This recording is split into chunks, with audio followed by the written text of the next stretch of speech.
Okay, good morning, everyone. I can see the big red button in the corner of my screen. I think that means we're recording and ready to make a start. So you're all very welcome to this Foresight webinar taking place this morning, looking at sustainable finance and the UK sustainable finance agenda as well. If you've tuned into a few of our previous webinars, you'll be used to hearing my voice as the webinar moderator throughout these sessions. I'm happy to say today that's not the case, and we have Rachel from Aldersgate Group joining as our expert moderator this morning. So you can all take a break from hearing my voice for once in these events. But we're really happy to be hosting this and happy to welcome three great speakers from this one. As I mentioned, Rachel Solomon-Williams from Aldersgate Group, Oscar Warwick Thompson from UKSIF, and Zemfira Knott from Northcourt, nuclear risk specialist. So we're kind of covering all bases in the sustainable finance agenda in this one, and very, very excited to hear from all of them this morning. So I'm going to waste no time in handing over to Rachel, who's going to give a bit of an overview and then take over the mantle as moderator as well. So please do feel free as you're listening and whenever they come to you to pop your questions into the Q&A box there that should be at the top of your screen. If you did want to come in and ask a verbal question as well, that is an option. All you need to do is press that raise hand icon at the top of your screen there, as I've done. It'll let us know that you want to come in and ask a question verbally, and we'll bring you in and give you the mic privileges as well. So please do feel free to do that and pop your questions in as and when they come to you. So without further ado, Rachel, I'm going to hand over to you now if you want to give an overview of yourself and what you do and any thoughts you have. Rachel, over to you. Thanks so much, Tiernan, and thank you very much for the invitation. I'm very pleased to be joining you all today at, I think, what is a really exciting and interesting time for this whole sustainable finance and kind of net zero and nature agenda.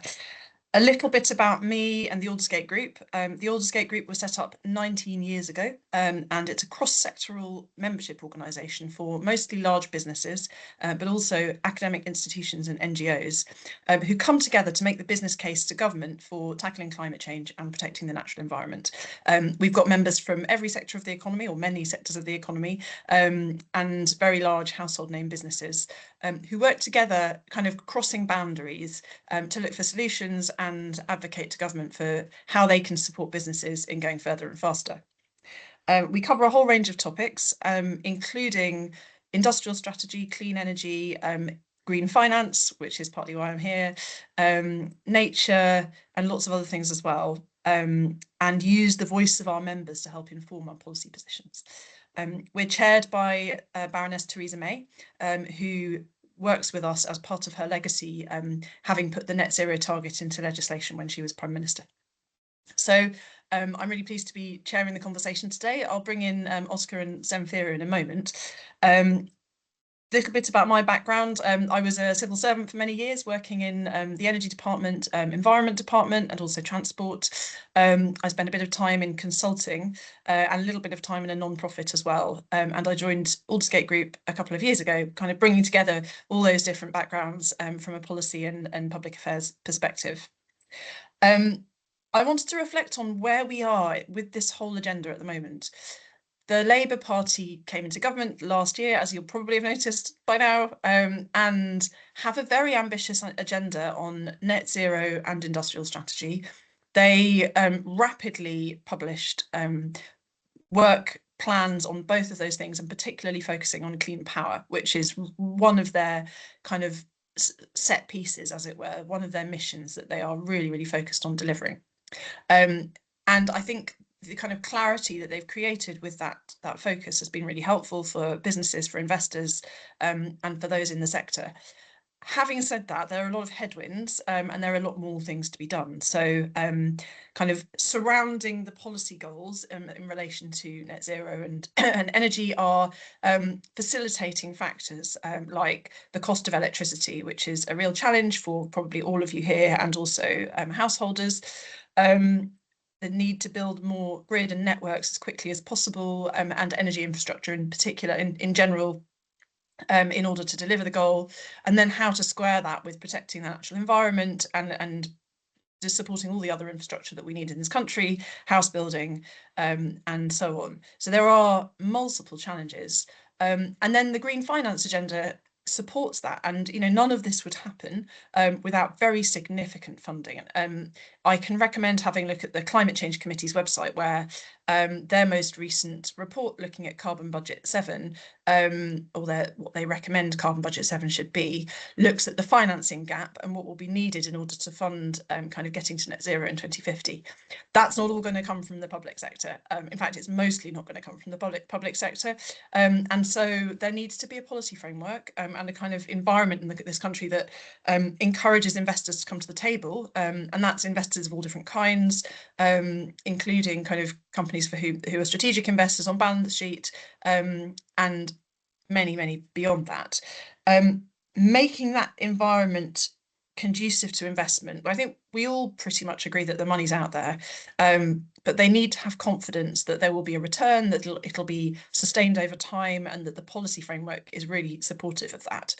The reporting and disclosure work that Oscar will talk about shortly is also really supportive. So the idea being that if corporates are required to report on what they are doing in support of a net zero target, it'll be easier for investors to understand what's happening.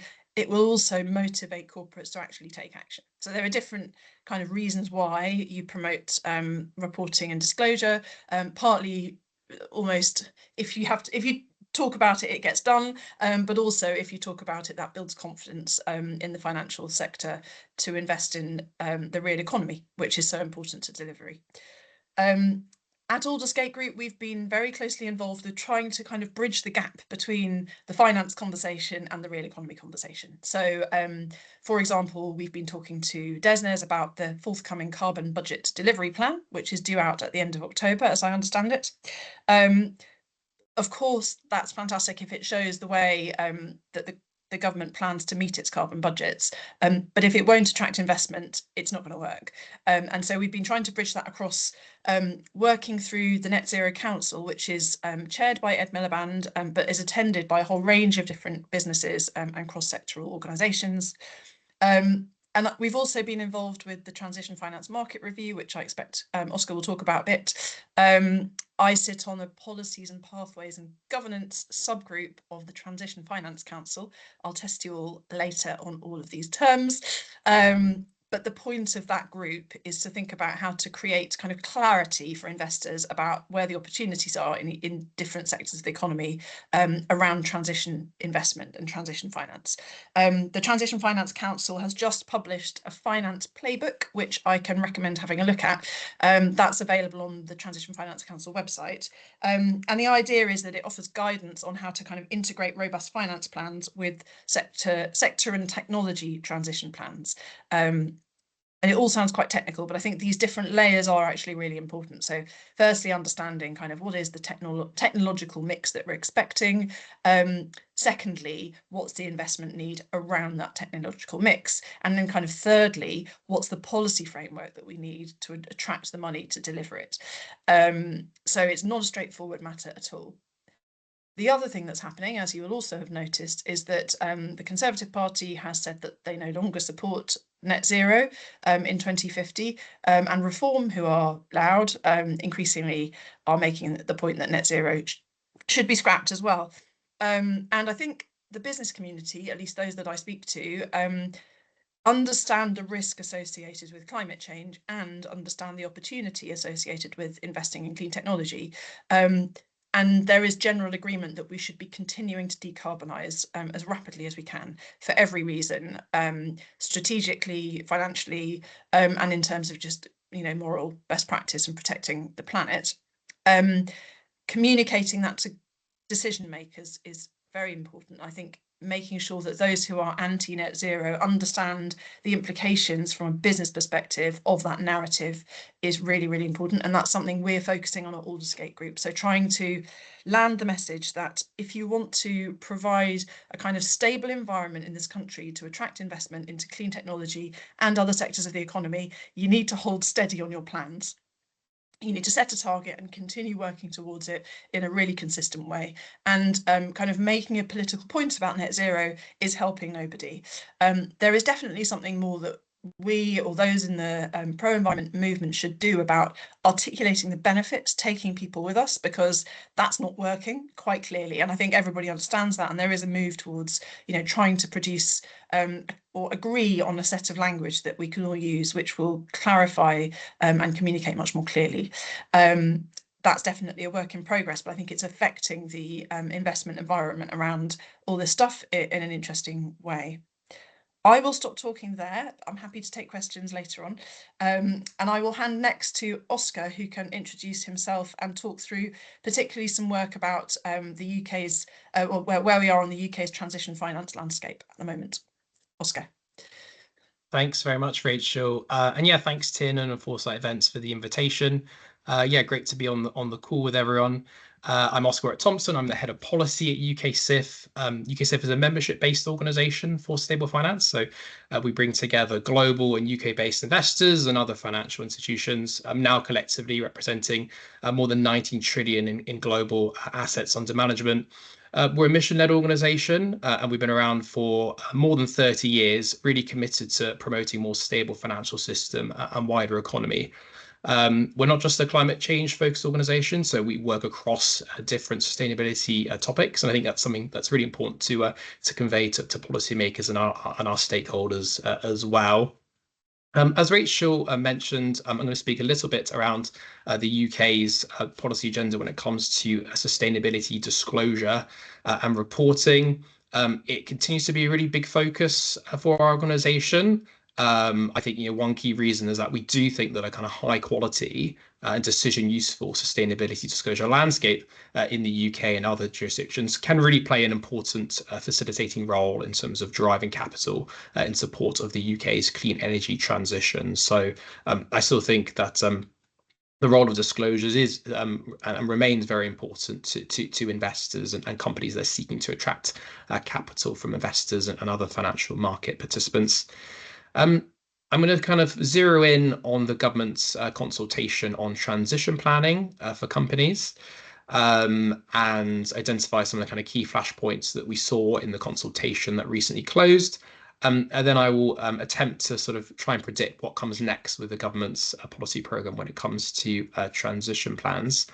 I guess before going into some of the key flashpoints in the consultation, I think it's probably worth dwelling on how important transition plans, was to the incoming Labour government's policy agenda for sustainable finance. So it was, mentioned many times publicly by Labour figures, and also was included as a key commitment in their financial services review that they conducted before coming to power. I think since then a lot has changed. Clearly the global economic environment has changed. The environment for sustainability and stability reporting has changed as well. And I think some of these kind of pressures and the kind of macro environment has led to a bit of a shift in Labour's policy approach as they've come to government. And I think we've seen that reflected in some of the kind of discussions around the consultation. So yeah, in terms of kind of some of the kind of key areas that I think sparked particular discussion, both among kind of policymakers and industry stakeholders in regards to the transition plans consultation, I think a key area was around the approach to disclosure. So what the government did is in consultation is it didn't commit necessarily to a mandatory disclosure as it set out in its plans previously, but it kind of laid out two options. One was effectively comply or explain, and the other one was mandatory disclosure of transition plans by certain in-scope entities. So it's interesting to see in the consultation the government seemingly wanting to signal a bit more flexibility to preparers of transition plan reporting, and our view is that very much kind of a comply or explain approach remains open. And potentially even a kind of preferred option that the government is thinking through as part of its transition plan disclosure requirements. I think reporting burden concerns that I've alluded to before, I think are probably driving factor in that. So yeah, we'll have to kind of see how that debate emerges there. I guess kind of linked to that is the question of scope. So which types of companies in the UK economy should be captured within transition plan requirements. In its kind of manifesto commitment, Labour did say that they wanted to cover seemingly a kind of broad swathe of the UK economy, including financial institutions, pension funds, as well as listed companies. And also that the fact that this would be not just disclosure of plans, but also implementation of plans. In terms of the kind of question of scope, I think definitely a lot of stakeholders that we've spoken to, particularly in the kind of preparer side, have questions in terms of proportionality. So there's that question, for example, if you're kind of a larger multinational company, would you need to do reporting at that kind of subsidiary level? So I think if you're a smaller subsidiary, maybe there's a case that you could consolidate your transition plan reporting at that kind of wider group level. There's also the question of SMEs. I think how SMEs are treated under the requirements is going to be a big flashpoint in these discussions going forward. So while the government has said SMEs will be exempt from the UK's transition plan requirements, there's still a case that there'll be kind of trickle down effects we anticipate from those requesting disclosures. So, for example, kind of larger parent companies, the public sector, for example, investors and lenders, for them to fulfill their own transition plan obligations. So I think that kind of data question for SMEs, I think, is definitely playing out. We see at the moment in the context of the government's consultation. A few other areas that were particularly came up in the context of the consultation. What standards should actually underpin the government's requirements. So the TPT framework was talked a lot about in the consultation, and a sense from some policymakers we speak to and preparers in particular that the TPT does provide a really comprehensive framework for the disclosure of plans, but perhaps it goes too far for some companies that might be in an earlier stage of their transition plan of reporting journey. We'll have to see if government does build on TPT within its requirements. But I think more likely, I think we'll see more high-level expectations on transition plans embedded within the government's approach. So something along the lines of the ISSB's climate-related standard, something a bit more kind of high-level and less granular than a framework like TPT. That's our kind of expectation there. Maybe kind of one final issue to touch on for now is climate alignment targets. So, probably the most kind of contentious area of the government's consultation. This idea that transition plans from companies and other groups would need to be aligned with a 1.5 degrees Celsius. And I think that kind of having that specific temperature outcome was quite a big concern for a lot of businesses and other stakeholders that we spoke to.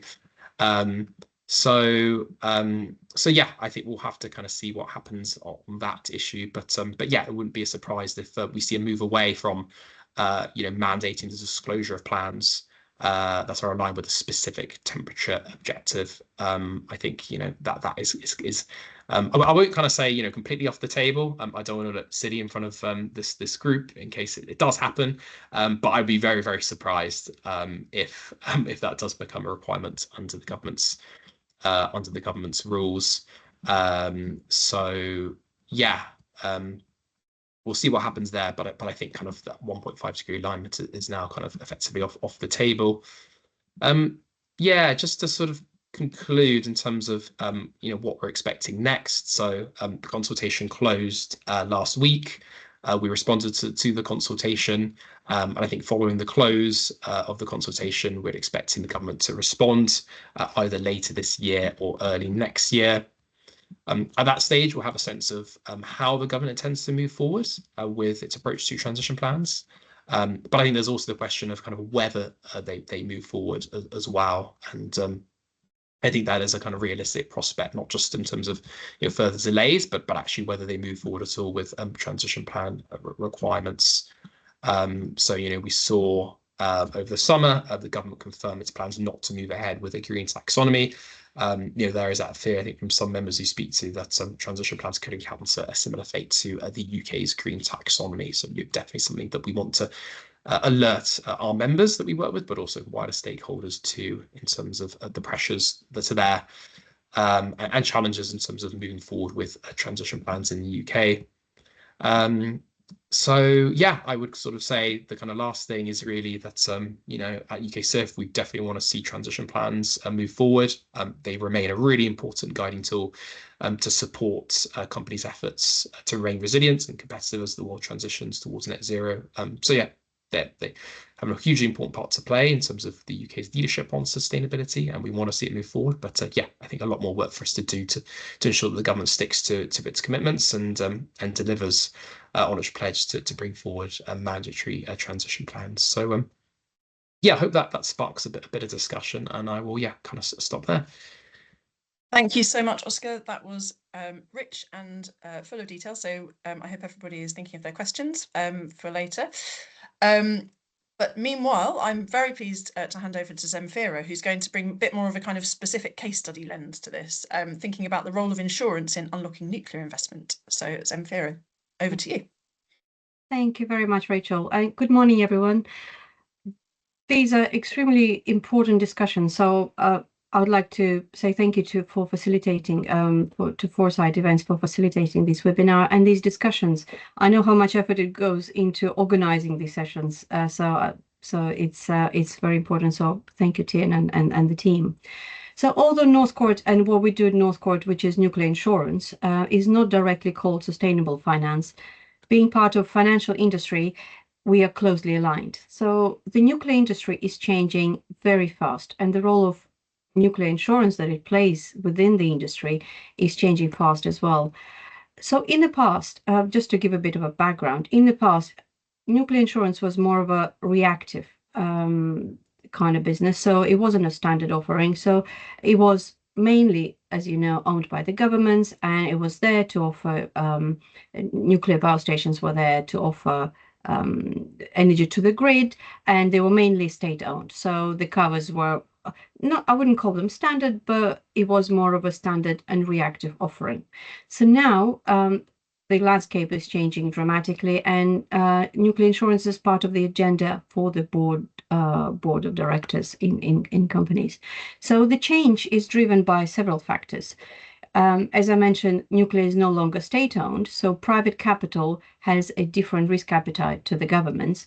And we're talking about one of the aspects of it is short-term vision versus long-term vision. So governments look at 40, 50, 60 years ahead, and the private investors, as you know, they have a time horizon to what they're looking at in terms of investing, and when they want to go in and then when they want to go out, and what they actually want to get out of it. So, and also developers of the new nuclear technologies know very well that availability of insurance and risk transfer options is crucial for success of their projects. As part of also another aspect of it is that as part of the due diligence, investors often look at two things. One, whether insurance is available, and to what level, and also have a comfort knowing that insurers did their due diligence before agreeing to insure. When I speak on nuclear insurance aspects, I sometimes bring a sort of analogy to Da Vinci Code. I don't know if you watched the movie by Dan Brown. At Da Vinci Code, they had cryptex. So insurers will never say, oh, there is a cryptex, it looks nice, we're going to insure it. Insurers need to know what's inside it. They need to break it apart and say, okay, what are the risks of this cryptex not to work or not deliver what it says it will, and then assess whether they will insure one, and to what degree, what level, and how.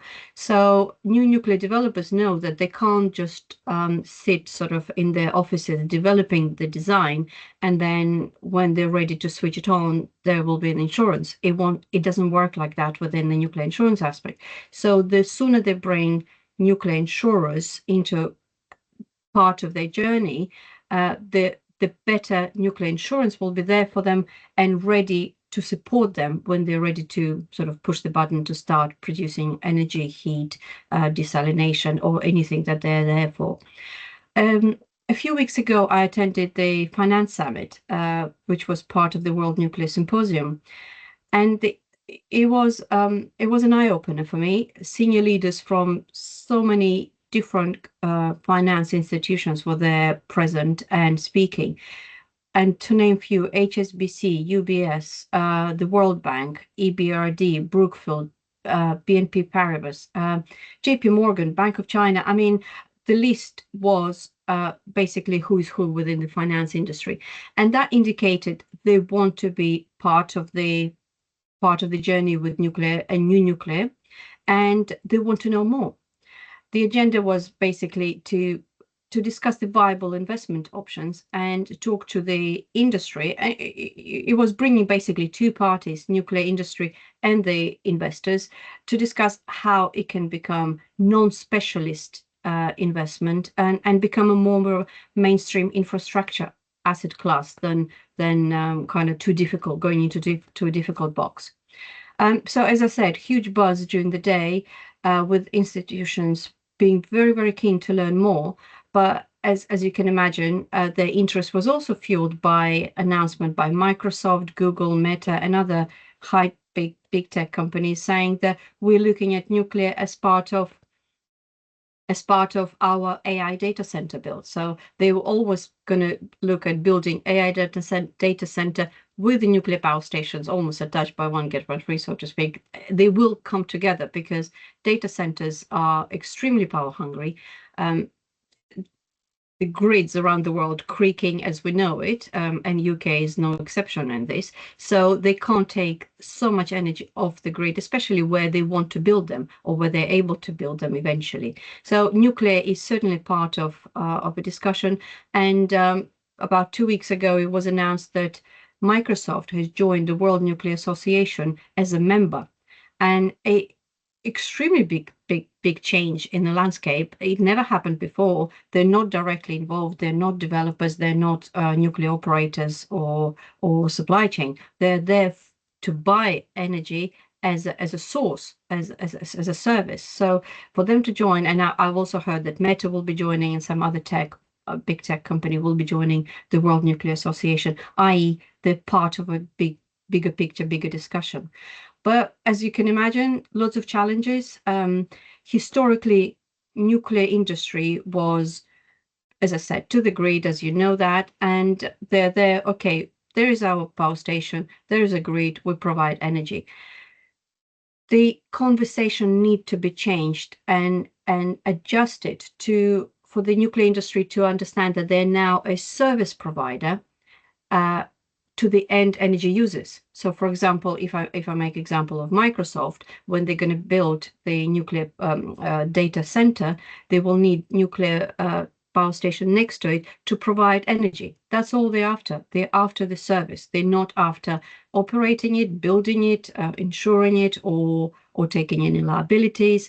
They need energy. So this is a little bit of a difficult shift for the nuclear industry in general to get their head around, that we now need to productize, I've heard the word a couple of weeks ago, productize nuclear industry as an offer rather than here is us, here's the grid, here's the energy.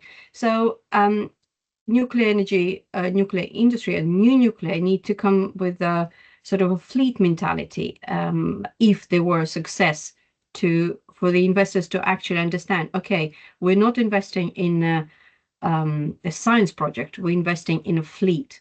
And that is one of the sort of outcomes of that day. Risk versus reward was mentioned so many times. As you can imagine, that's where insurance aspect comes in. Who takes the risk? Government, insurers, investors, developers will have to have some skin in the game. So the risk profile of new nuclear is changing dramatically to what it was before. The last few points from me, the lack of insurance again remains a concern. It was very much as a reactive offer in the past. So nuclear insurance industry has to get the head around. There's so many first of a kinds around, it's just amazing, including regulators. It's first of a kind for them. Nuclear insurance, first of a kind for us. Investors, first of a kind for them. So we are literally trying to create something completely new. Yes, nuclear industry operates since 1950s and we have experience of that. But what we're trying to create now is new for everyone. So the more dialogues like this are there, the better all parties will be able to create something great for sustainability, for net zero, despite the fact that it might be off the table for the governments, which is a shame in my personal view. So we need to keep these conversations going. And the last point I'll make from the nuclear industry and insurance as well is there's a lot of work to be done to demystify it for the investors. It looks to me that with different stakeholders speak different languages, and we need to bring it all. We need to speak the same language, and in order for us to do that, these conversations are extremely important. And I think that's it from me, and I'm happy to answer any questions with half 10. Thank you, Zemfira. That was brilliant and inspiring, and I've learned a lot. So really fantastic intervention. We're now going to go to Q&A. There are different ways you can engage in the Q&A. Probably the easiest one is if you can write your question within the Q&A function here. If you can avoid the chat function, then I only have to look at one channel at a time, which is really helpful. If you prefer to ask your question in person, then please pop up the raise hand function, and Tiernan will do some magic and bring you into the conversation in that way. So do get thinking about your questions. But I want to start with the one from Anonymous. Thank you very much. Really excellent question here. The government talks about unlocking billions for the energy transition. Sustainable finance plans are welcome. But the reality is that capital is still struggling to flow at scale into renewables, industrial decarbonisation and nuclear. From your perspective, what's the single most important change, whether in policy and assurance, risk tools like insurance, or corporate transition planning, that would move the needle fastest? I reckon we might all have different answers to this. So I'm going to start with Oscar. Great question. Yeah, I might sort of try to adopt that, I'm afraid, and not give kind of one single factor. As I kind of said in my introductory remarks, I think it is around the kind of right signals in terms of kind of good climate policy, also accompanied by sustainability disclosures. So at a high level, I think those are the kind of the two key drivers. I guess to sort of touch a little bit maybe on climate policy, I think the role of the UK's new public finance institutions remain really important, and the government's made a kind of lot of stress in their policy agenda on those. I think investors that we work with really see massive opportunities with both GB Energy and the National Wealth Fund to really help de-risk private investments into sectors where I guess that the market still needs to be built in and where more confidence is required. So thinking about kind of nascent sectors like CCUS, green hydrogen, and other more kind of riskier sectors and technologies in the UK economy. So yeah, I think the role of National Wealth Fund and GB Energy remain really important, and I would say a lot of progress has been made here since Labour's come into power. But I think still at the same time, kind of questions remain with both of those institutions. So, with the National Wealth Fund, it does seem to be looking to kind of, attract capital into, many different sectors of the economy. Is it trying to kind of do too much, given its limited capitalization of around 27 billion? That's, I think, a valid question there. Same with GB Energy. That's got what I think 7 billion in terms of its initial capitalization. So yeah, there is that question, I think, of whether these institutions have enough sort of financial firepower to deliver the impact they would like to. But so yeah, that would be my response to that person's very good question. Thanks, Oscar. Zemfira, what do you think about that? Thank you for the question. I think from my perspective, the key word here is clarity and longevity of government support. Investors, nuclear is a long term. If it's once you switch it on, especially big units, they're there for 40, 50, 60 years. So we can't look from government to government, and investors need a certainty that the next government that comes in 4 years' time or sooner in some cases, not going to suddenly change completely the policy. So that is very important. From our perspective, from insurance perspective, one of the important, I wouldn't call it a bottlenecks, but something to get resolved is around regulating and authorization of the new units. And we're talking about Office for Nuclear Regulation, ONR. their part is crucial. And if I'm a developer of new nuclear, they spend millions and millions of dollars in trying to get the idea into the mock-up unit and then to actually build and operate. It's a long time and a lot of investment. So from investment perspective, I need to have some sort of certainty that ONR or any other regulator where I'm going to build will actually authorize it. And that's one issue. But the other issue is the word that regulators around the world hate most is harmonization. But as a developer, I would want to get authorized, let's say, in the UK, so my unit is safe to be built and operated, but I also want to go to Canada and not to start getting authorization and approvals from the beginning. I wanted some sort of a credit that UK ONR has authorized that, so that means I can fast push it forward in some ways.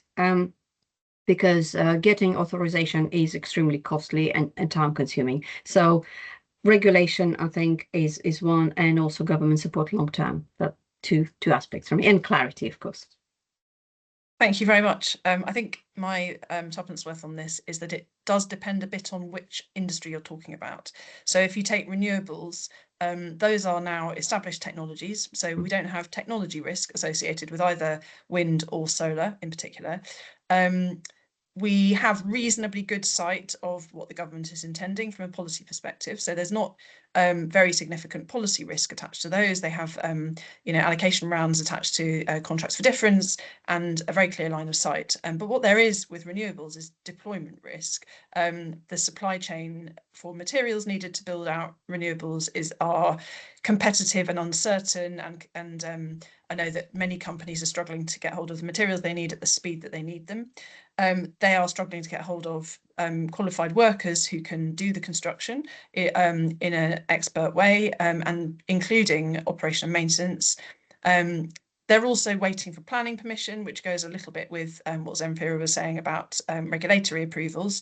So, sitting in the planning system, waiting to be given permission to go ahead. And they're also waiting for grid connections, and there's a really long queue of people waiting to be attached to the wires. So in the renewables case, I think there's one answer. Industrial decarbonisation might be a different answer because they are not really out of the blocks from a technology perspective yet. They want to do much more expensive things, which they need to do, go electric, invest in hydrogen and carbon capture. Those are, electrification at the moment is prohibitively expensive without very significant new support. Carbon capture and hydrogen rely on the creation of a whole new ecosystem, which the government is having a go at doing, but isn't really proven yet, and there is still quite a journey there. So those rely on, I think, policy interventions which haven't been made yet, to create a pathway for them. So I think those are a bit different, and we've heard about nuclear in lots of expert detail. So thank you very much for that. Now, Tiernan has also put a question in the chat. So with the government consulting on mandatory transition plans, what will be the key aspects that will make them genuinely useful to investors rather than just another reporting exercise? I might start with Zemfira on this, because this is sort of from a user point of view. If you are being asked to write a transition plan or look at one as an investor, what would you find useful about that? Well, Northcourt is not an investor. We're a nuclear insurance company. Although we sort of closely linked with investors. I think I'll just go back to what I've already said: clarity, regulation, and safety in terms of government support long term. But it's not really my expertise, so yeah, fair enough. Apologies, probably not giving the more expanded answer. Oscar, do you want to try this one? Yeah, sure. Thanks, Rachel. I mentioned the TPT's framework. I'm sorry for the acronyms. It's the Transition Plan Task Force. I'm very guilty of using acronyms too much. So yeah, that's the Transition Plan Task Force's framework for the disclosure of transition plans.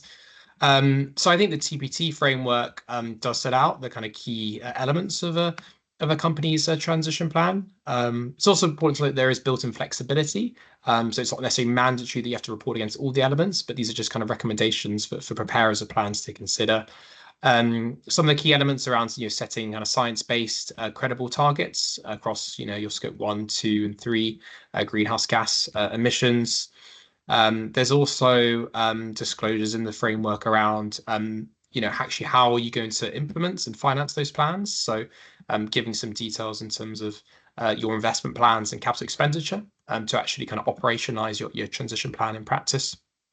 And there's also a little bit around consideration of nature and climate adaptation to some extent. And I think that's really important, given that issues around these issues are all very closely interlinked together. So it's really great to see in the TPT acknowledgement of the interlinkages between climate change mitigation, adaptation, and nature. Other important elements that investors are always looking for when they're scrutinizing companies' plans that are in the TPT framework is that accountability at the kind of board level. So to what extent has the board been involved in overseeing the creation of the transition plan? What's the kind of internal governance processes and arrangements in place to assess the plan and how that's progressing over time? To what extent have these plans been assured and verified by external parties? I think the TPT framework captures a lot of kind of key elements of a kind of a good quality decision useful transition plan. There are other elements as well. It touches on the kind of just transition considerations as well, which I think is really good. And I think kind of more broadly, it takes a kind of holistic view. So it's not just about pursuing decarbonisation in of itself, but actually like what is your contribution as a company to kind of economy-wide decarbonisation kind of on the whole, and also decarbonisation within your sector as well. So it's that kind of holistic strategic approach to transition planning, which I think is really important emphasis in the TPT. And I think the question I think was around how do we avoid this becoming boilerplate? I think if you take that kind of more strategic, holistic approach to transition plans, that can kind of get out of that habit that we sometimes have with preparers and users, having to deal with less decision useful boilerplates reporting. So I hope that answers the audience members' question. Thank you, Oscar. I don't think I can possibly top that, so I will leave it there and go to the next question, which is about GB energy. Some in the market worry that too much state intervention could crowd out or deter private finance. How do you see the balance that can, maybe I can re-articulate this question. Can GB energy or GB energy nuclear act as a catalyst for private capital, or is there a risk that it gets in the way? I'm going to start on this one. I think it really depends on how GB Energy is kind of set up and designed, and we're still waiting for more detail around that. I know they've now had their kind of mandate letter from the Secretary of State saying, here are your priorities for what we want you to do. And he was, I think that was just last week, he was pretty clear that he wants to ensure that it does leverage private capital, and that's a really important part of its mission. But it's all very well saying that.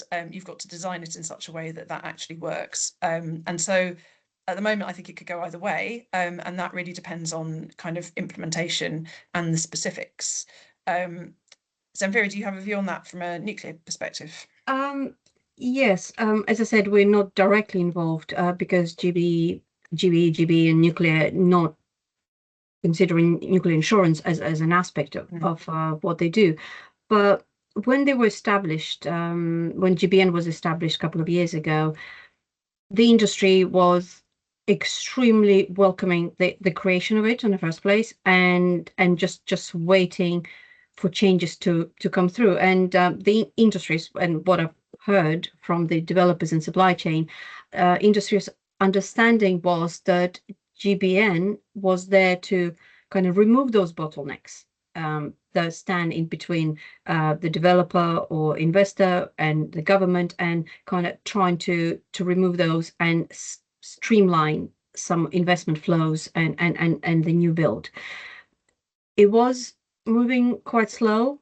Knowing few people with the GBN, I understand that it wasn't because of them, it was because the mandate from the government wasn't coming maybe as fast or as clear.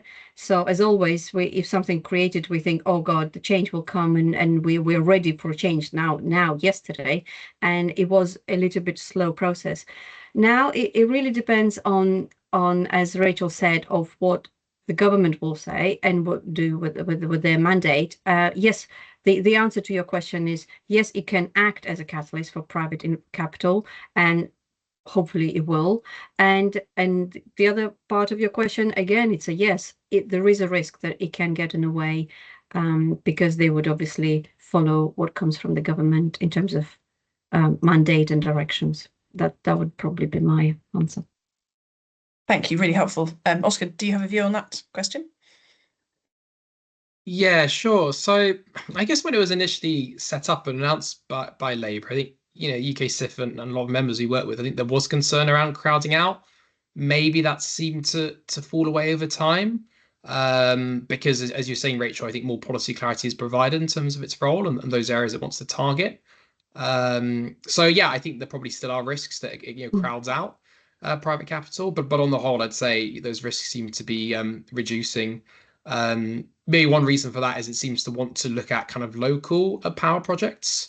So pretty small projects at that kind of local level where a lot of investors that we work with, like pension funds, wouldn't necessarily have that interest because the projects don't have that kind of minimum ticket size that would be kind of sufficient for them to consider investing in.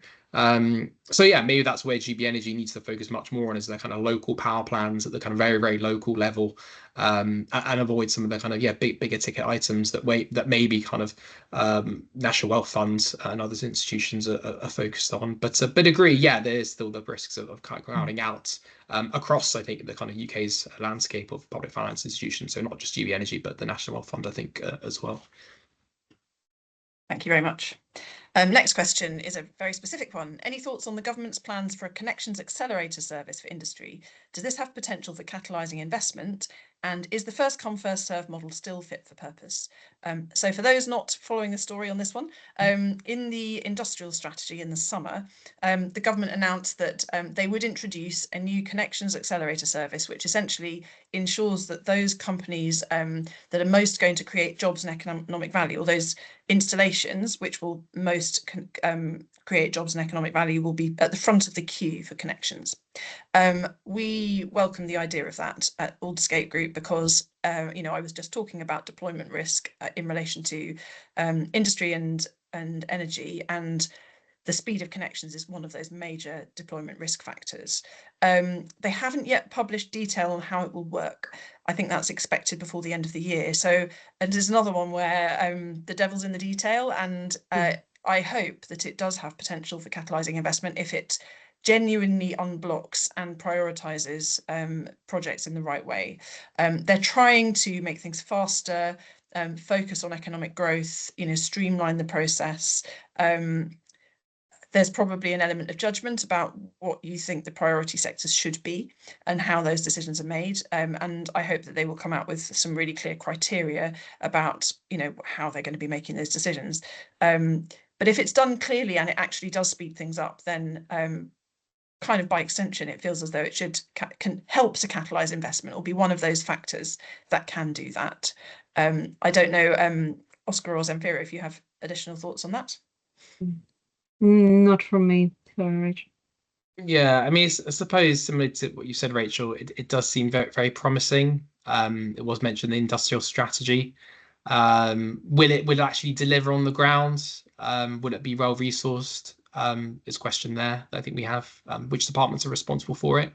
I suppose there's always the temptation for government to create new units and new bodies and institutions, but does that actually kind of layer on existing institutions that might be playing that role already? So there's that question around duplication that we've kind of touched on in regards to GB Energy. So think, yeah, promising in principle, but like so many of these things, Rachel, it is, the devil will be in the detail, and we'll need to see how this is delivered in practice. But in principle, a positive announcement from the government. Thank you. I can't see any more questions in the chat or any more hands at the moment. So I wonder if we can move to kind of final remarks from all of us. Just summing up anything you've heard or thought about since we've been going through the conversation, key messages for participants, anything you'd like them to take away in particular. Zemfira, do you want to start us off with that? Thank you, Rachel. I think from my perspective and coming from the nuclear industry insurance angle is, as Rachel, as you mentioned, the money's there. and investor appetite is growing. There is certainly more interest than from investor community as ever before, and new nuclear really needs that help to support to actually bring projects to life. They're expensive and time consuming. They will be extremely helpful to decarbonize the industry, decarbonize and get to the goal of getting those percentages degrees down, although they're going to be out of the table, as Oscar mentioned. But from the insurance aspect, we're just there to support the industry as much as we can. We're working with a variety of insurers, preparing them of what's to come. So when the new nuclear is ready to buy insurance and switch the button on and get the heat and energy, we're going to be there.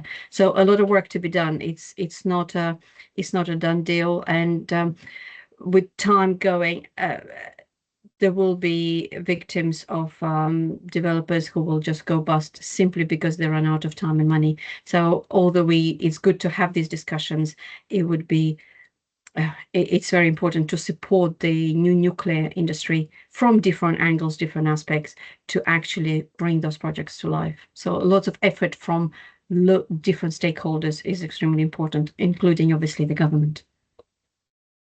Thank you, that's excellent. Oscar?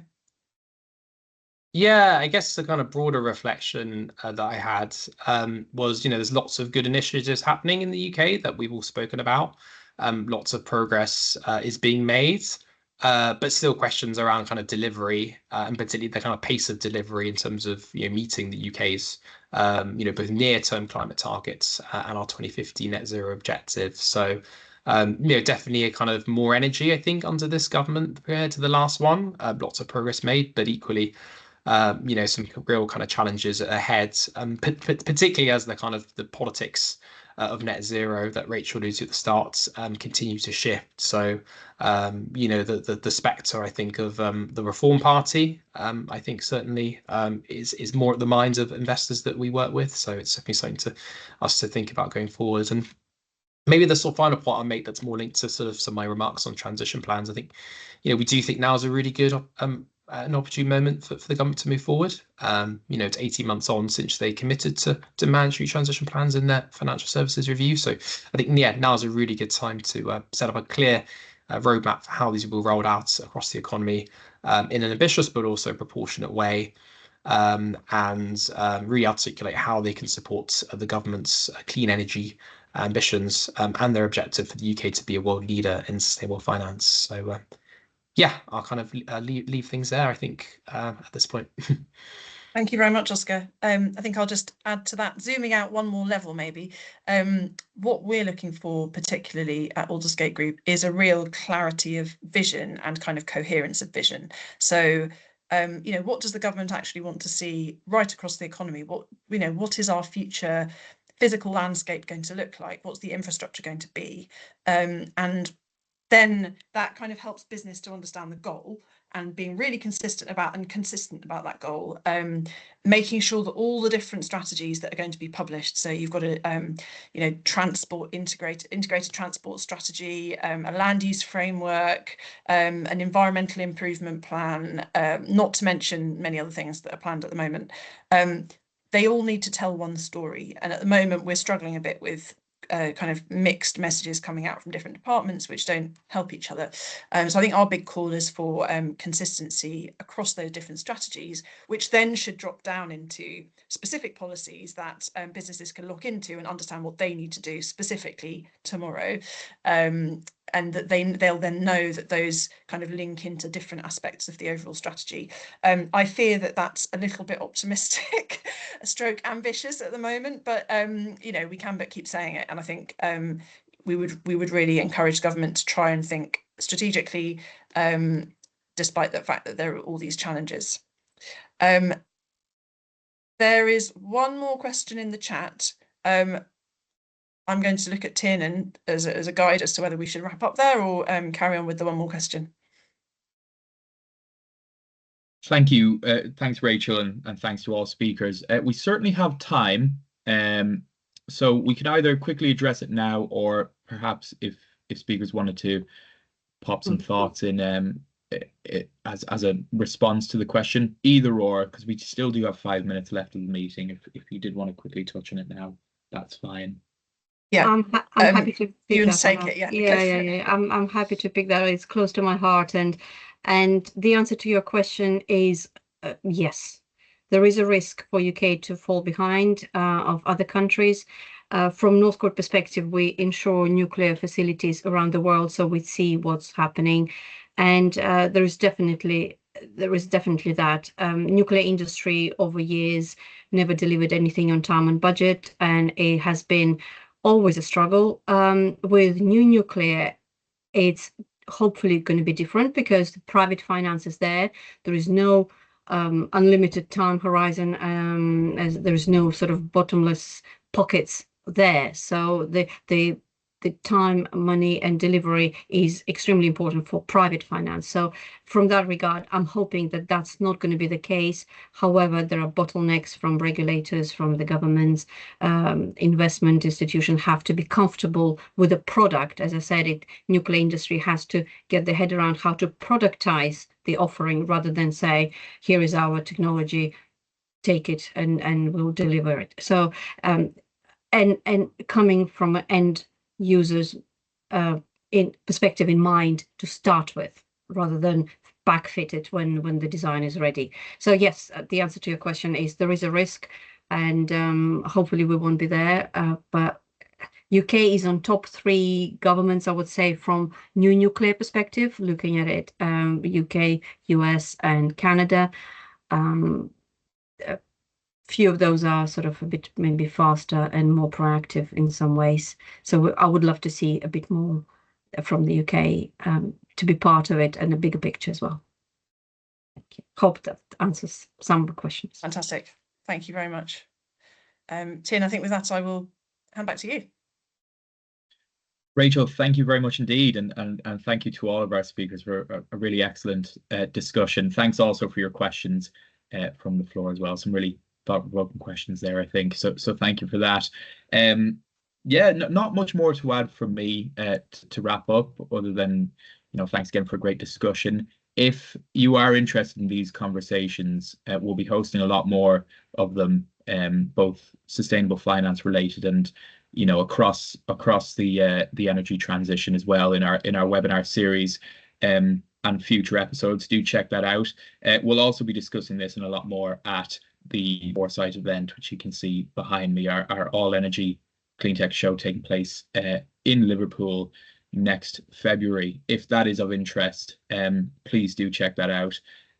We'll be going into this topic and so many more as well. It should be a really good discussion, and we've got a great lineup so far and are approaching many more as well. So if that's of interest, please do feel free to check that out. Just another thing, a reminder that we will be sending a recording of proceedings today and also a transcript post-event. You won't be able to access it straight away. We just need to do some things in terms of making it accessible on our end, but you'll receive an email with that included as well. So do look out for that if you want to look back at the discussions today.